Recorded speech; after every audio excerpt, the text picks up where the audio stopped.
প্রিয় ভাই ও আপুরা, আমি তোমাদের মাঝে আছি আলামিন ভাইয়া। তো আজকে আমরা পদার্থবিজ্ঞান বইয়ের 7ম অধ্যায় তরঙ্গ ও শব্দ এই অধ্যায়ের বেসিক ক্লাস নিয়ে আলোচনা করব। তো আজকের এই ক্লাস দ্বারা আমরা এই অধ্যায়ের সম্পূর্ণ বেসিক একেবারে ক্লিয়ার করে দেওয়ার চেষ্টা করব। তো এই অধ্যায়ের শুরুতে আমরা যেটা লক্ষ্য করি সেটা হচ্ছে সরল স্পন্দন গতি। তো সরল স্পন্দন গতি এটা বিস্তারিত কিন্তু তোমাদের বই আলোচনা করা নেই, তো যার দ্বারা কিন্তু তোমরা বুঝতে পারো না যে সরল স্পন্দন গতি জিনিসটা কী। তো সরল স্পন্দন গতিটা হচ্ছে এক বিশেষ ধরনের পর্যায়বৃত্ত গতি। তাহলে পর্যায়বৃত্ত গতির এক বিশেষ রূপই হচ্ছে সরল স্পন্দন গতি। বুঝাতে পারছি? তো পর্যায়বৃত্ত গতিটা কি সেটা যদি আমরা একটু লক্ষ্য করি, পর্যায়বৃত্ত গতি, ঠিক আছে। পর্যায়বৃত্ত গতিটা কি? পর্যায়বৃত্ত গতি হচ্ছে একটি নির্দিষ্ট সময় পর পর একই বিন্দু দিয়ে অতিক্রম করবে, সেটা হচ্ছে পর্যায়বৃত্ত গতি। তো পর্যায়বৃত্ত গতিটা আমরা যদি লক্ষ্য করি তাহলে আমাদের মাথায় আসে যে পর্যায়বৃত্ত গতিটা মনে হয় গোল গোল আকারে ঘোরে, তাই না? তো বিষয়টা কিন্তু এমন না। পর্যায়বৃত্ত গতি বিভিন্নভাবে হয়ে থাকে। দেখো, এই বস্তুটা যদি এখান থেকে এমনিতে যেয়ে আবার পূর্বের অবস্থানে আসতে তার মানে যতটুকু সময় লাগতেছে, বারবার একই দিকে দিয়ে যাওয়ার প্রক্রিয়াটার ক্ষেত্রে যদি একই সময় লাগে তাহলে সেটাকে আমরা কিন্তু পর্যায়বৃত্ত গতি বলতে পারি। আবার ধরো এইখান থেকে তুমি একটা বস্তু যাইতেছে, তো এরকম ব্যাকা পথ দিয়ে এসে আবার এই পর্যন্ত আসলো, তাহলে একটা নির্দিষ্ট সময় মানে একই সময় পর পর একই দিকে কিন্তু অতিক্রম যদি করে তাহলে সেটাকে বলা হয় পর্যায়বৃত্ত গতি। তাহলে এখান থেকে এই পর্যন্ত গিয়ে একটা নির্দিষ্ট সময় নিয়ে বারবার যদি এই প্রক্রিয়াটা চলমান হয়ে থাকে তাহলে সেটাকে কিন্তু পর্যাবৃত্ত গতি বলে। এখন পর্যাবৃত্ত গতির ক্ষেত্রে তুমি এখান থেকেও কাউন্ট করতে পারো, এখান থেকে কাউন্ট করতে পারো, এটার এখান থেকে যেখান থেকে ইচ্ছা তুমি সেখান থেকে কাউন্ট করতে পারো। তাহলে সেই যেই জায়গা থেকে কাউন্ট করবা সেই জায়গা থেকে দেখবা যে একটা নির্দিষ্ট সময় পর পর কিন্তু একই বিন্দু দিয়ে অতিক্রম করবে। আবার পর্যাবৃত্ত গতি আরেকটা যদি আমরা দেখি সেটা হচ্ছে পেন্ডুলাম। তো এই পেন্ডুলামটাকে যদি আমরা এখান থেকে ছেড়ে দিই তাহলে কি ঘটে? এই পেন্ডুলামটা এই পর্যন্ত উঠে, তাই না? তাহলে একটা নির্দিষ্ট সময় পর পর এখান থেকে উঠছে আবার এই জায়গায় চলে আসছে। তাহলে এই ক্ষেত্রে তুমি এই জায়গা থেকে যদি কাউন্ট করো তাহলে এখান থেকে একবার যে আবার এই জায়গায় আসতেছে, যেই টাইম নিতেছে ঠিক একই টাইমে আবার এখান থেকে যে আবার এখান কিন্তু ফিরে আসতেছে। এটাও কিন্তু পর্যায়বৃত্ত গতি, ঠিক আছে। আবার যদি তুমি ধরো যে সরল দিক দিয়ে যদি তুমি ধরো যে এই বস্তুটা এইখানে গেছে আবার ব্যাক করছে, এখানে গেছে আবার ব্যাক করছে, তাহলে এখান থেকে যদি আমরা কাউন্ট করি তাহলে একটা নির্দিষ্ট পরপর কিন্তু একটা নির্দিষ্ট সময় পরপর কিন্তু এটা একবার যাইতেছে আবার আসতেছে, তাহলে একই নির্দিষ্ট সময় পরপর এটা এই প্রক্রিয়াটা কিন্তু চলমান হইতেছে। তাহলে এটাকেও কিন্তু আমরা পর্যায়বৃত্ত গতি বলতে পারি। তো পর্যায়বৃত্ত গতি কি সেটা আমরা বুঝতে পারলাম। তাহলে সরল স্পন্দন গতিটা হচ্ছে এক বিশেষ ধরনের পর্যায়বৃত্ত গতি। আশা করি তোমরা বুঝতে পারছো। তো সরল স্পন্দন গতির ক্ষেত্রে তোমাদের দুইটা কিন্তু সূত্র দেওয়া আছে। তোমাদের যে দুইটা সূত্র দেওয়া আছে সেই ক্ষেত্রে প্রথম সূত্রটা আমরা দেখব, সেটা হচ্ছে সুতার ক্ষেত্রে।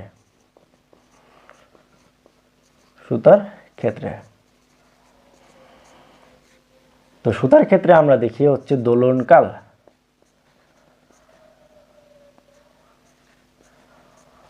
দোলনকালটি ইকুয়াল টু 2π√L/G।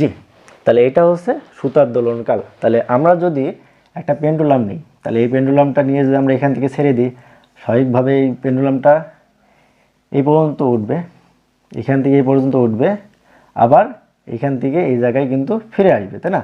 তাহলে এই যে এই পেন্ডুলামটা এখান থেকে এই পর্যন্ত গিয়েছে, যে আবার পূর্ব অবস্থানে ফিরে আসছে, তাহলে একটা পূর্ণ পর্যায়কাল সম্পন্ন করছে। তাহলে পূর্ণ পর্যায়কাল সম্পন্ন করতে যেই সময় লাগতেছে সেটা হচ্ছে টি। তাহলে এটা হচ্ছে তার দোলনকালটি। তাহলে এখান থেকে একবার এখানে গেছে আবার এই অবস্থানে ফিরে আসছে। তো দোলনকালটা হচ্ছে টি = 2π√L/G। তো এই যে এই প্রক্রিয়াটা আমরা বিভিন্ন ক্ষেত্রে কিন্তু আমরা দেখা যাচ্ছে এক্সপেরিমেন্ট করি। তো সেই ক্ষেত্রে আমরা দেখি যে আমরা একটা ভারী বস্তুকে যদি সুতার সাথে বেঁধে যদি এই বরাবর নিয়ে এসে ছেড়ে দিই, সেটা এখান থেকে এই পর্যন্ত যায় ঠিকই, কিন্তু আসার বেলায় দেখা যাচ্ছে যে এই পর্যন্ত আসে, পরে আবার এখান থেকে যায় ঠিকই আবার এখানে আসে। তো এই প্রক্রিয়া করতে করতে কিছুক্ষণ পরে কিন্তু থেমে যায়, তাই না? তো এই প্রক্রিয়াটা মূলত হচ্ছে ঘর্ষণবিহীন এমন জায়গায় বা এমন কোনো মাধ্যমে প্রয়োগ করলে দেখা যাবে যে এই বস্তুটা এখান থেকে এই পর্যন্ত গেছে, আবার এই অবস্থানে ফিরে আসছে, এই পর্যন্ত গেছে, আবার এই অবস্থানে ফিরে আসছে। সেই ক্ষেত্রে কিন্তু তার কোনো মানের পরিবর্তন হয় না। তাহলে একই সময়ে একই দূরত্ব বারবার কিন্তু সে অতিক্রম করে। বুঝতে পারছে? তো এটাই হচ্ছে দোলনকাল। তো এই ক্ষেত্রে দেখো এল দ্বারা কি বোঝানো হয়েছে? এল হচ্ছে এই যে সুতার দৈর্ঘ্য বোঝানো হয়েছে। তাহলে এই ক্ষেত্রে একটা জিনিস কল্পনা করো যে সেটা হচ্ছে আমরা যদি এই এল মানে এই সুতার পরিমাণটা বৃদ্ধি করে দিই তাহলে কি ঘটবে? সুতার পরিমাণটা যদি বৃদ্ধি করে দিই তাহলে কি ঘটবে? এখান থেকে এই পর্যন্ত যাইতে অনেক বেশি কিন্তু তার সময় লাগবে, মানে পূর্বে যেই টাইম লাগছে তার তুলনায় কম সময় লাগবে। তাহলে এখান থেকে এই পর্যন্ত যাওয়াটাকে অর্ধ দোলন বলে, এবং এখান থেকে আবার পূর্বে অবস্থানে ফিরে আসলে সেটাকে বলা হয় পূর্ণ দোলন বা দোলনকাল বলে। ঠিক আছে? তাহলে এইখান থেকে যদি আমি এই বস্তুটাকে একই ভরের বস্তুটাকে যদি ছেড়ে দিই তাহলে এই পর্যন্ত যাইতে সময়টা পূর্বের তুলনায় বেশি লাগতেছে। আবার এইখান থেকে এই পর্যন্ত আসতে তাহলে মোট দোলনকাল যতটুকু হইতেছে সেটা পূর্বের তুলনায় বেশি হবে না কম হবে? স্বাভাবিকভাবেই আমরা বুঝতে পারতেছি যে বেশি হবে, তাই না? তাহলে আমরা বলতে পারি যে এল এর মান বৃদ্ধি করা হলে টি এর মান কিন্তু বৃদ্ধি পাবে। তো তোমাদের বইয়ে কিন্তু একটা ম্যাথ দেওয়া আছে, সেটা হচ্ছে এই যে এই এল এর মানটা দেওয়া আছে কত? এই এল এর মানটা দেওয়া আছে 1 মিটার। তাহলে সুতার দৈর্ঘ্য দেওয়া আছে 1 মিটার। তাহলে 1 মিটার যদি এখান থেকে হয় তাহলে এটা দোলনকাল নির্ণয় করতে বলা হয়েছে, যেটার মান কিন্তু 2 সেকেন্ড বের হয়েছে। এটা তোমাদের বইয়ে অঙ্ক দেওয়া আছে। তো এই সূত্র ফেলে তুমি জাস্ট এল এর মানটা 2 দিবে, এল এর মানটা কি দিবা? 1 মিটার দিবা। জি এর মান কি? এল হচ্ছে দৈর্ঘ্য, সুতার দৈর্ঘ্য, আর জি হচ্ছে অভিকর্ষ ত্বরণ কি 9.8 এমএস ইনভার্স 2। এটা হচ্ছে অভিকর্ষ ত্বরণ, আমরা তো মানটা জানি। এখন যদি এই সুতার মানটা 2 হয়, মানে 2 মিটার যদি লম্বা হয়, তাহলে সেই ক্ষেত্রে এই মানটা কীরকম আসবে? বেশি আসবে না কম আসবে? ওই যে এইখান থেকে তাহলে সুতার দৈর্ঘ্যটা বৃদ্ধি করছে, তাহলে পূর্ণ দোলনকাল হইতে যে সময়টা লাগতেছে সেটা পূর্বের তুলনায় বেশি হইতেছে, আমরা স্বাভাবিকভাবে বুঝতে পারতেছি। তাহলে আমরা দেখব যে এটা 2 এর থেকে বেশি হবে, মানে যে মানটা বাড়াবে সেটা যদি এল এর মানটা যদি 2 দিয়ে আমরা কাউন্ট করি তাহলে দেখব যে 2 এর থেকে বেশি আসে। যদি 3 দিই তাহলে আরও বেশি হবে। তাহলে সুতার মান যত বড় করব তত কিন্তু দোলনকালটা বৃদ্ধি পাবে। বুঝতে পারছি? আশা করি এটা তোমরা বুঝছো। তো এটা গেল হচ্ছে প্রথমটার ক্ষেত্রে। এরপর দেখো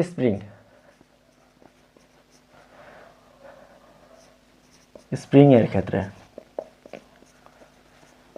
তো স্প্রিং এর ক্ষেত্রে দোলনকাল টি সমান সমান 2 পাই √m/k। তো এই ক্ষেত্রে কে হচ্ছে ধ্রুবক, স্প্রিং ধ্রুবক, আর এম হচ্ছে ভর। তো আমরা যদি একটা স্প্রিং নিই, সেটা হচ্ছে দেখো একটা স্প্রিংয়ে আমরা একটা ভর ঝুলাই দিলাম, তাহলে কি ঘটবে? এটা কিন্তু প্রসারিত হয়ে বৃদ্ধি পাবে, তাই না? তাহলে এই স্প্রিংটার এখানে আমরা ভর ঝুলাইছি, তাহলে ভর হচ্ছে এটা এম। তাহলে এই এম আমরা মনে করো এখানে 5 কেজি ধরলাম, 5 কেজি, ঠিক আছে? 5 কেজি একটা ভর ঝুলাইছি। এখন স্বাভাবিকভাবে যদি আমরা যদি 5 কেজি না ঝুলাই, যদি 10 কেজি ঝুলাই, তাহলে এটা বৃদ্ধি পেয়ে আরও বেশি বড় হবে, এটা আরও বেশি নিচে নামবে। তাহলে এই ক্ষেত্রে দেখো যখন আমরা 5 কেজি ভর ঝুলাইছি তখন এটা একবার এখানে এই পর্যন্ত নামে আবার এই পর্যন্ত যাইতেছে, তাই না? তাহলে একবার এই পর্যন্ত নামে এই পর্যন্ত উঠছে। তাহলে তার যেই দোলনকালটা, সেই দোলনকালটা কি দ্রুত হচ্ছে না ধীরে হচ্ছে? অবশ্যই দ্রুত হচ্ছে, কারণ এইখান থেকে এই পর্যন্ত যাইতেছে আবার এই পর্যন্ত আসছে। আবার দেখো এই ক্ষেত্রে এই দোলনকালটা কত বড় হয়েছে? একবার এইখান থেকে এই পর্যন্ত গেছে আবার এই পর্যন্ত উঠছে, তাই না? তাহলে এই ক্ষেত্রে দোলনকালের সময়টা কিন্তু তার বেশি লাগছে, আর এই ক্ষেত্রে সময়টা কিন্তু কম লাগছে। তাহলে এই স্প্রিংয়ে যখন আমরা 5 কেজি একটা ভর ঝুলাইছি তখন এটা নিচে নেমে আবার উপরে উঠছে, যার ফলে যা সময় লাগছে এতটুকু পরিমাণ। আবার যখন আমরা ভারী বস্তু নিচ্ছি 10 কেজি তখন এটা এই পর্যন্ত নিচে নামছে আবার এই পর্যন্ত উপরে উঠছে। তাহলে আমরা বলতে পারি ভর যদি আমরা বৃদ্ধি করি সেই ক্ষেত্রে দোলনকালটা বৃদ্ধি পাবে। ভর যদি বৃদ্ধি করি তাহলে দোলনকালটা বৃদ্ধি পাবে, তাই না? এটা গেল। তো ধ্রুবকটা কি? কে ধ্রুবক। এখন স্প্রিং ধ্রুবক কে দ্বারা বোঝানো হয়েছে? স্প্রিং ধ্রুবক। তো একটা স্প্রিং হচ্ছে পাতলা নিলা আর একটা স্প্রিং মোটা নিলা। এখন তুমি পাতলা স্প্রিংটাকে দেখবা সহজেই কিন্তু প্রসারিত করতে পারতেছো। তাহলে যেই বল দ্বারা পাতলা স্প্রিংটাকে তুমি যতটুকু প্রসারিত করছো এখন যদি মোটা স্প্রিংটা নিয়ে আসো, সেই একই বল যদি প্রয়োগ করো, তাহলে কি পূর্বের মতো বেশি প্রসারিত করতে পারবে না। দেখবা পূর্বের থেকে অনেক কম কিন্তু স্প্রিংটাকে প্রসারিত করতে পারতেছো। এবং পূর্বের সমান যদি তুমি প্রসারিত করতে চাও, সেই ক্ষেত্রে তোমাকে বেশি বল প্রয়োগ করতে হইতেছে। এখন এটা দ্বারা তুমি কি বুঝলা? তাহলে যেটা মোটা স্প্রিং সেটাকে আমি বেশি বল প্রয়োগ করে পাতলা স্প্রিংয়ের সমপরিমাণ প্রসারিত করতে হইতেছে। তাহলে বেশি শক্তি কোনটার লাগতেছে? যেটা মোটা স্প্রিং। তাহলে মোটার চিকন দ্বারা কি বোঝানো হয়েছে? মোটা দ্বারা বোঝানো হয়েছে যে মোটাটার স্প্রিং ধ্রুবকটা বেশি এবং পাতলা যে স্প্রিংটা আছে সেটার হচ্ছে স্প্রিং ধ্রুবকের মান কম। তাহলে যেটার স্প্রিং ধ্রুবক কে এর মান বেশি, সেটাতে আমাদের বেশি বল প্রয়োগ করতে হইতেছে।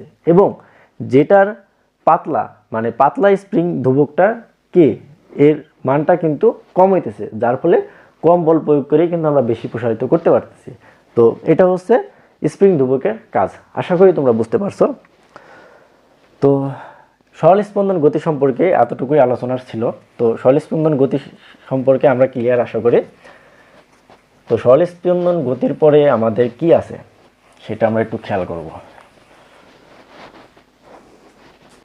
তো এর পরবর্তী আলোচনার বিষয় হচ্ছে তরঙ্গ। তো তরঙ্গ জিনিসটা কি? দেখো, তরঙ্গের কাজ হচ্ছে শক্তিকে এক স্থান থেকে অন্য স্থানে সঞ্চালিত করা। এখন সেটা কিভাবে? দেখো, আমরা পুকুরে ঢেল ছুঁড়ে মারলে দেখবা যে ঢেউ সৃষ্টি হয়, তাই না? এরকম করে ঢেউ সৃষ্টি হয়। তো পুকুরে যখন আমরা ঢেল ছুঁড়ে মারি, তখন যেইখানে ঢেলটা আমরা ছুঁড়ে মারছি ওইখানকার পানি কি ঢেউ খেতে খেতে খেতে কি কিনারে চলে আসে?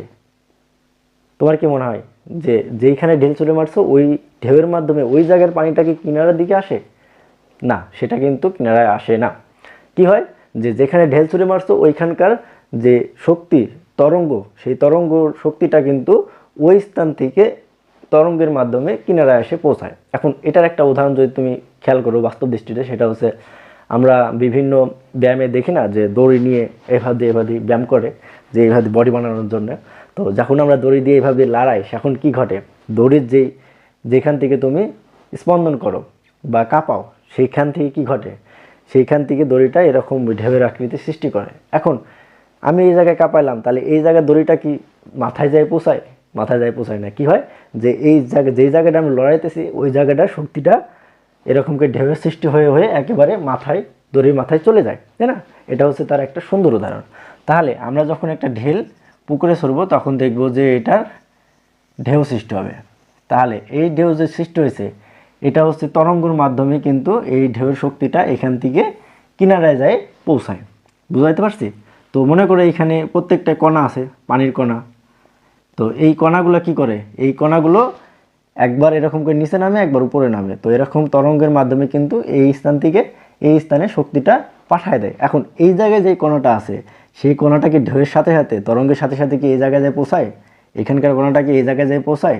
না, এইখানকার কণাটা এই জায়গাটায় থাকে, কিন্তু এইখানে যে শক্তিটা উৎপন্ন করছে সেটা তরঙ্গের মাধ্যম দিয়ে এই জায়গাটায় সে পৌঁছায় দেয়।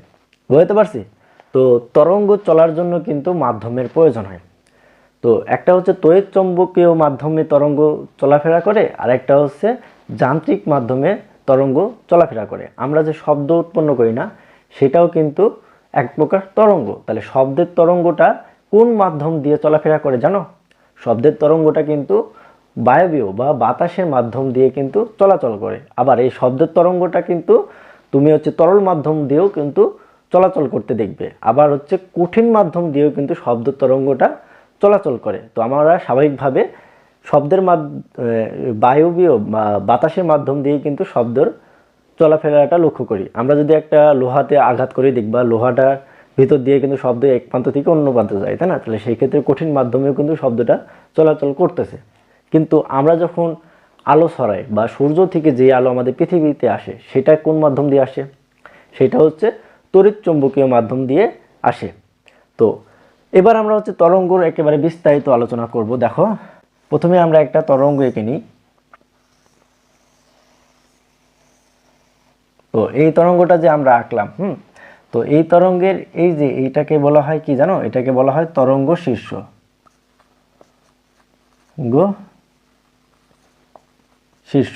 এবং এই নিচের স্থানকে কি বলে জানো? এই নিচের স্থানকে বলা হয় তরঙ্গপাদ, তরঙ্গপাদ। এবং এই যে এই উচ্চতাটাকে, এই ক্ষেত্রে এই উচ্চতা আর এই যে এই উচ্চতা, তরঙ্গের যে উচ্চতাটা রয়েছে এটাকে বলা হয় বিস্তার। এটাকে কি বলা হয়? বিস্তার, তরঙ্গ বিস্তার। বুঝতে পারছি? তো এই ক্ষেত্রে তরঙ্গ দৈর্ঘ্য কোনটা? দেখো, একটা পূর্ণ কম্পন কোন পর্যন্ত হয়েছে? এইখান থেকে এই পর্যন্ত গেছে, আবার এইখান থেকে এই পর্যন্ত আসছে। তাহলে এইখান থেকে এই পর্যন্ত যে দূরত্বটা, হ্যাঁ, এখান থেকে এই যে দূরত্বটা, এটাতে একটা পূর্ণ স্পন্দন কিন্তু সৃষ্টি হয়েছে। তাহলে এই পূর্ণ স্পন্দনটাকে কি বলা হয়? পূর্ণ স্পন্দনটাকে কিন্তু ল্যামডা বা তরঙ্গ দৈর্ঘ্য বলা হয়। এখন পূর্ণ স্পন্দনটা কি এখান থেকে এই পর্যন্ত শুধুমাত্র হয়েছে? আমি যদি এখানে থেকে কাউন্ট করি, এখান থেকে এই পর্যন্ত যদি কাউন্ট করি, তাহলে আমরা দেখব এখান থেকে এই পর্যন্ত গিয়ে আবার এই পর্যন্ত আসছে। তাহলে একটা পূর্ণ স্পন্দনের সমান দূরত্ব কিন্তু এই পর্যন্ত গিয়ে অতিক্রম হয়েছে। তাহলে এটাকে কি বলা হবে? এটাকেও কিন্তু ল্যামডা বা তরঙ্গ দৈর্ঘ্য বলা হবে। আবার এটা যদি আমরা নিচের থেকে কাউন্ট করি, তাহলে এইখান থেকে এই পর্যন্ত, তাহলে এইখান থেকে এই পর্যন্ত একটা পূর্ণ স্পন্দন সৃষ্টি হয়েছে। তাহলে সেই ক্ষেত্রে এটাকেও বলা হয় তরঙ্গ দৈর্ঘ্য। এই ক্ষেত্রে পর্যায়কাল কোনটা? পর্যায়কাল হচ্ছে একটা পূর্ণ স্পন্দন সৃষ্টি হইতে যতটুকু দূরত্ব অতিক্রম করবে সেটা হচ্ছে তার পর্যায়কাল। তাহলে একটা পূর্ণ স্পন্দন এখান থেকে এই পর্যন্ত গেছে, এই পর্যন্ত গেছে, তাই না? তাহলে পূর্ণ স্পন্দন এই পর্যন্ত হয়েছে, তাহলে এটা হচ্ছে তার পর্যায়কাল টি। তো আমরা এটা কখন কোনটা বুঝবো? দেখো, তোমাদের বইয়ে কিন্তু দুইটা চিত্র দেওয়া আছে। একটা হচ্ছে এরকম,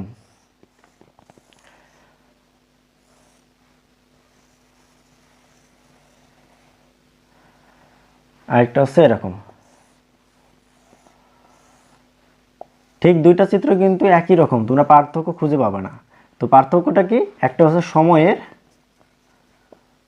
আরেকটা হচ্ছে দূরত্ব। দূরত্ব। তাহলে দেখো, একটা পূর্ণ স্পন্দন হয়েছে এই পর্যন্ত, তাহলে একটা পূর্ণ স্পন্দন হয়েছে, তাহলে এই ক্ষেত্রে তুমি কি পাবা? এই যে উচ্চতাটা পাইছি, এই যে এই উচ্চতাটা, এটাকে পাইছি, এটা হচ্ছে আমরা তরঙ্গের বিস্তার পাইছি। এখন এই ক্ষেত্রে এই যে এই পর্যন্ত, এটাকে কি আমি তরঙ্গ দৈর্ঘ্য বলবো? না। এই যে ভাই, এখানে কিন্তু সময় উল্লেখ করছে, তাহলে সময়ও যদি উল্লেখ থাকে, একটা পূর্ণ স্পন্দন হইতে যে যতটুকু সময় লাগছে সেটা হচ্ছে তার পর্যায়কাল, সেটা হচ্ছে কি তার পর্যায়কাল টি। তাহলে এইখান থেকে আমরা যদি এই পর্যন্ত পূর্ণ স্পন্দনের সময় ধরি, তাহলে সেটা হচ্ছে এইটুকু হচ্ছে টি এর মান আমরা পাইতেছি। আবার এই ক্ষেত্রে কিসের গ্রাফ দিছে? এই ক্ষেত্রে কিন্তু যে চিত্রটা দিছে সেটা হচ্ছে দূরত্বের। তাহলে দূরত্বের ক্ষেত্রে আমরা এই যে প্রথমে এতটুকু পরিমাণ, তো এটা আমরা কি পাইছি? এটা হচ্ছে আমরা তরঙ্গের বিস্তারের মান পাইছি। এখন একটা পূর্ণ স্পন্দন হয়েছে কতটুকু গিয়ে? এই যে এই পর্যন্ত যায়, এই পর্যন্ত যাওয়ার ফলে কিন্তু একটা পূর্ণ স্পন্দন হয়েছে। তাহলে এতটুকু যে দূরত্বটা, এই দূরত্বটা কি? এটা হচ্ছে তরঙ্গ দৈর্ঘ্য। এটা হচ্ছে তরঙ্গ দৈর্ঘ্য, কারণ এক্ষেত্রে দূরত্ব উল্লেখ করছে। তাহলে দূরত্ব অতিক্রম করছে, একটা পূর্ণ স্পন্দন সৃষ্টি হয়েছে, সেটা হচ্ছে তার ল্যামডার মান বা তরঙ্গ দৈর্ঘ্য। বুঝতে পারছি? তাহলে যখন সময় উল্লেখ করছে যে এতটুকু দূরত্ব অতিক্রম করতে যে এই সময়টা লাগছে, সেটা হচ্ছে তার পর্যায়কাল। তো আশা করি এটা তোমরা বুঝতে পারছো। তো তরঙ্গ রিলেটিভ মোটামুটি তোমরা আইডিয়া করতে পারছো আমি আশা করি। তো এই ক্ষেত্রে দেখো, আমরা তরঙ্গের বেগ যে সূত্রটা পাই সেটা হচ্ছে ভি সমান সমান এফ ল্যামডা, তাই না? এই সূত্রটা পাই, এটা হচ্ছে তরঙ্গের বেগের সূত্র, এটা হচ্ছে প্রথম সূত্র। তো এইখান থেকে আমরা কি কি নির্ণয় করতে পারি? নির্ণয় করতে পারি আমরা এফ হচ্ছে কম্পাঙ্কটা নির্ণয় করতে পারি। কম্পাঙ্ক এফ সমান সমান ভি বাই ল্যামডা, এটা হচ্ছে 2 নম্বর। তো এই ক্ষেত্রে আরও কি নির্ণয় করতে পারি? সেটা হচ্ছে তরঙ্গ দৈর্ঘ্য, ল্যামডার মানও কিন্তু আমরা নির্ণয় করতে পারি। ল্যামডার মান হচ্ছে ভি বাই এফ, এটা হচ্ছে ল্যামডার মান। ঠিক আছে? এইটা আমাদের সূত্র, এই 3টা সূত্র আমরা কিন্তু পাইছি।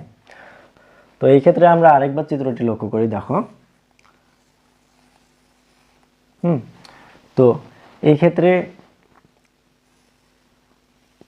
পর্যায়কাল এতটুকু, তাই না? টি সমান সমান এটা। এখন কম্পাঙ্ক এফ কি? কম্পাঙ্ক এফ কি?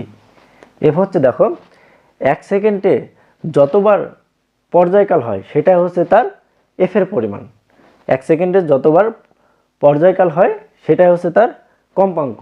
তো একটা স্প্রিংকে যদি আমি এভাবে দিয়ে টেনে ছেড়ে দিই তাহলে এটা উপর নিচ হতে থাকবে, যতবার কাঁপতে থাকবে, যতবার স্পন্দিত হতে থাকবে, 1 সেকেন্ডে দেখা যাচ্ছে যে একাধিকবার স্পন্দিত হয়েছে। এখন 1 সেকেন্ডে যদি 10 বার স্পন্দিত হয় তাহলে কম্পাঙ্ক এফ এর মান হবে 10। 1 সেকেন্ডে যদি 5 বার স্পন্দিত হয় সেক্ষেত্রে কম্পাঙ্ক এফ এর মান হবে 5। বুঝতে পারছি?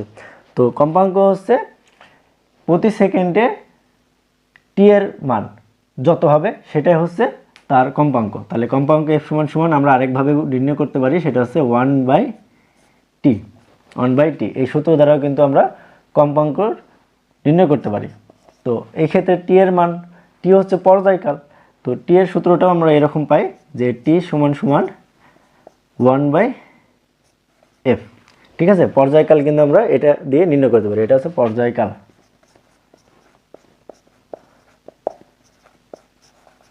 কম্পাঙ্ক।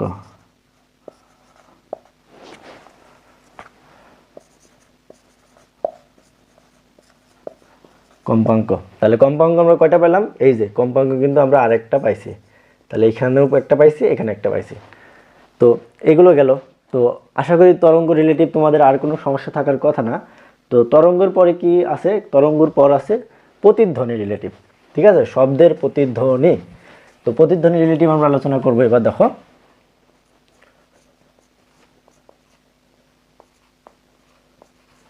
প্রতিধ্বনি। তো প্রতিধ্বনি জিনিসটা কি? আমরা ছোটবেলায় একটা খেলা খেলেছি, সেটা হচ্ছে যে সূর্যের আলোকে আমরা হচ্ছে আয়না দ্বারা প্রতিফলিত করি, তাই না? দেখা যাচ্ছে সূর্য আলো আইতেছে, আমরা হচ্ছে আয়না নিয়ে যেয়ে কী করি, উঠানে যায় ধরে আয়নাটা যেদিকে ঘোরায় আলোটা প্রতিফলিত হয়ে কিন্তু সেদিকে যায়। এরকম খেলা কিন্তু আমরা ছোটোবেলায় অনেকে খেলে আসিছি। তো এই ক্ষেত্রে প্রতিফলিত হয়েছে। প্রতিফলিত মানে কি? বাধা পেয়ে অন্য দিকে চলে গেছে, মানে বিপরীত দিকে আলোটা চলে গেছে। ঠিক একইভাবে প্রতিধ্বনি জিনিসটা কি? যেমন তুমি এক জায়গায় শব্দ করলে, সেই শব্দটা দেওয়ালে বাড়ি খেয়ে আবার তোমার দিকে, মানে দেওয়ালে বাধা পেয়ে পূর্বের দিকে আবার চলে আসছে। তার মানে কি? শব্দ একদিকে গেছে, বাধা পেয়ে বিপরীত দিকে চলে আসছে, তাহলে এটাকে বলা হয় প্রতিধ্বনি। তো শব্দের প্রতিধ্বনির ক্ষেত্রে দেখো আমরা একটা সূত্র পাই, সেটা হচ্ছে কি, আমরা যখন যে শব্দটা করি সেই শব্দটার বেগ বায়ুর মাধ্যমে কিন্তু একই বেগে কিন্তু এগোতে থাকে। তাহলে সমবেগে শব্দের দূরত্ব বা সমবেগে শব্দের অতিক্রান্ত দূরত্ব হচ্ছে এস সমান সমান ভি টি। তো ভি দ্বারা কি বোঝানো হয়েছে? ভি দ্বারা বোঝানো হয়েছে বেগ এবং টি দ্বারা বোঝানো হয়েছে সময়। তাহলে একটা সমবেগে তুমি যদি শব্দ করো, সেই শব্দটা নির্দিষ্ট সময় তো সমবেগে তুমি যদি শব্দ করো সেই ক্ষেত্রে তার অতিক্রান্ত দূরত্ব যেই সূত্রটা, সেটা হবে এস সমান সমান ভিটি, বা কত টাইম পর কতটুকু দূরত্ব।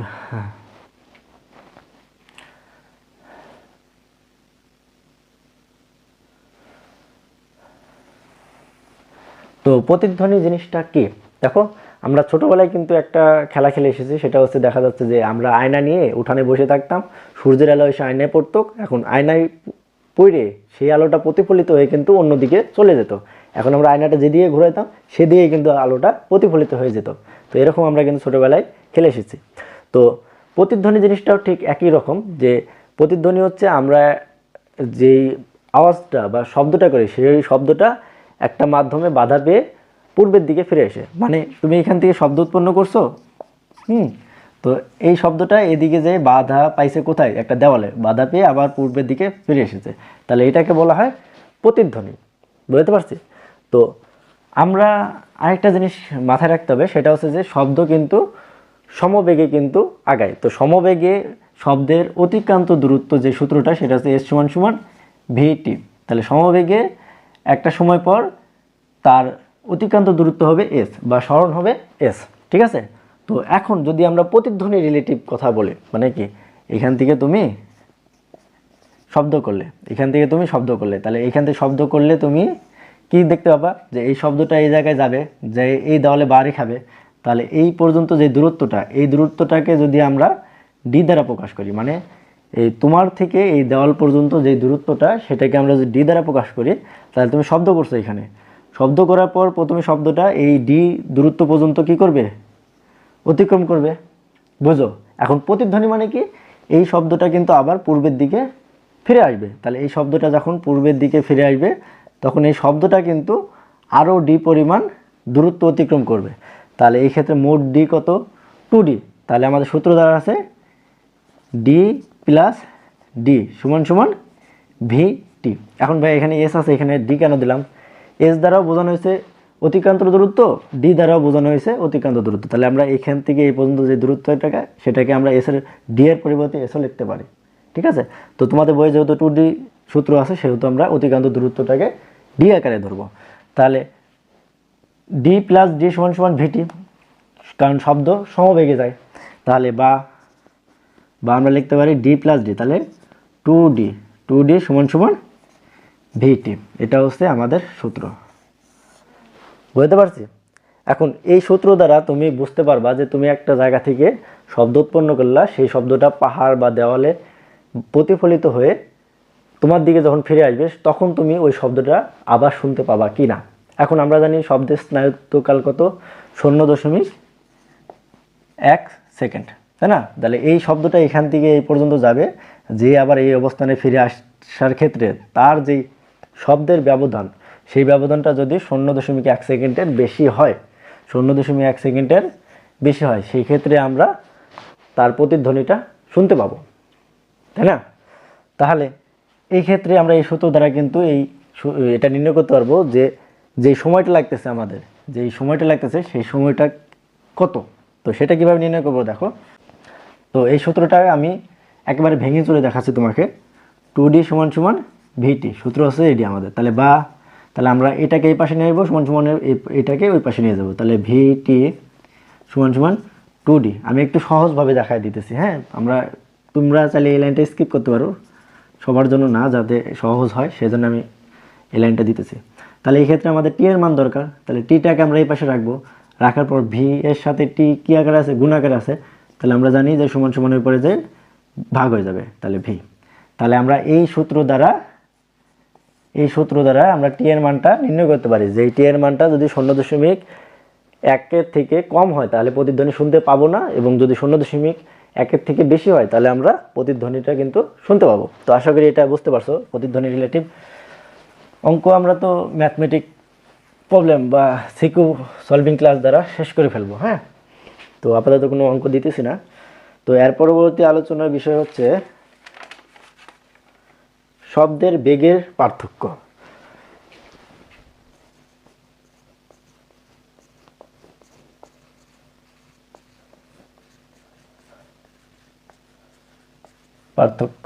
তো শব্দের বেগের পার্থক্য। এখন বায়ু মাধ্যমে 0°C তাপমাত্রায় শব্দের বেগ কত জানো? 0°C তাপমাত্রায় 0°C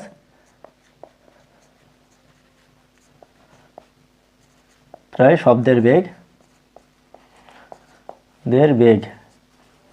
ভি সমান সমান 330 ms/অন।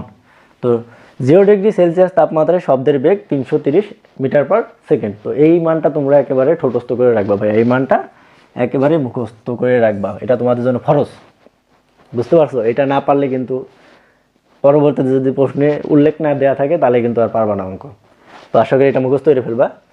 তো শব্দের বেগের পার্থক্য। এখন শব্দের সাথে তাপমাত্রার কি সম্পর্ক জানো?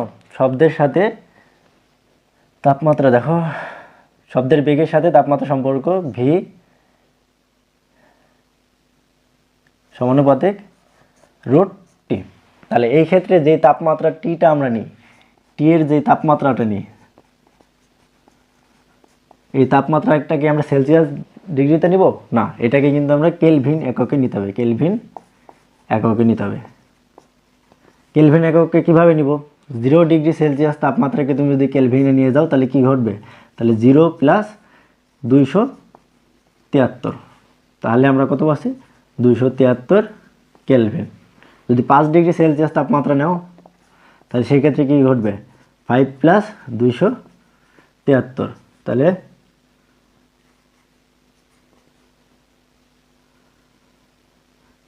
8 কেলভিন। বুঝতে পারছি? তাহলে আমরা যদি 10°C তাপমাত্রা নিই তাহলে কত ঘটবে? 10°C তাপমাত্রা নিলে 10 + 273, তাহলে 283 কেলভিন। বুঝতে পারছি? তাহলে আমরা সেলসিয়াস থেকে কেলভিন এককে নিয়ে গেলে 273 জাস্ট যোগ করে দেব, তাহলে কিন্তু আমরা কেলভিন এককে পেয়ে যাব। আশা করি তোমরা এটা বুঝতে পারছো।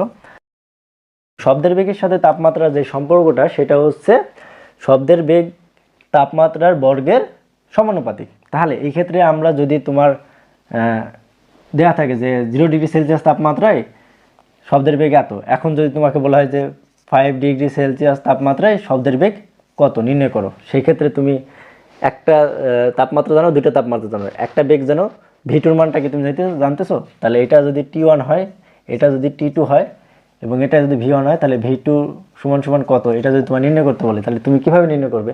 তাহলে সেটা নির্ণয় করার সূত্র হচ্ছে V2 বাই V1 সমান সমান √T2 বাই T1। ঠিক আছে? তো এই সূত্র দ্বারা কিন্তু আমরা খুব সহজেই V2 মানটা নির্ণয় করতে পারি, বা V2 সমান সমান V1 into √T2 by T1। তো এই ক্ষেত্রে যদি আমরা 5 ডিগ্রি সেলসিয়াস কাউন্ট করি যে 5 ডিগ্রি সেলসিয়াস তাপমাত্রায় শব্দের বেগের মান নির্ণয় করো, সেই ক্ষেত্রে V1 কত? V1 হচ্ছে 330 ইন্টু √T2 কত? T2 হচ্ছে তাহলে 273-এর সাথে আমরা 5 যোগ করব, বা এখানে তুমি ধরলা হচ্ছে 10 ডিগ্রি সেলসিয়াস তাপমাত্রায় যদি আমরা ধরি 10 ডিগ্রি সেলসিয়াস তাপমাত্রায় শব্দের বেগ কত, তাহলে T2 হবে 283 আর T1 হবে 273। তাহলে এটাকে তুমি ক্যালকুলেশন করলেই কিন্তু V2 মানটা পেয়ে যাবে। ঠিক আছে? তো এটা আমরা দেখি কত হয়।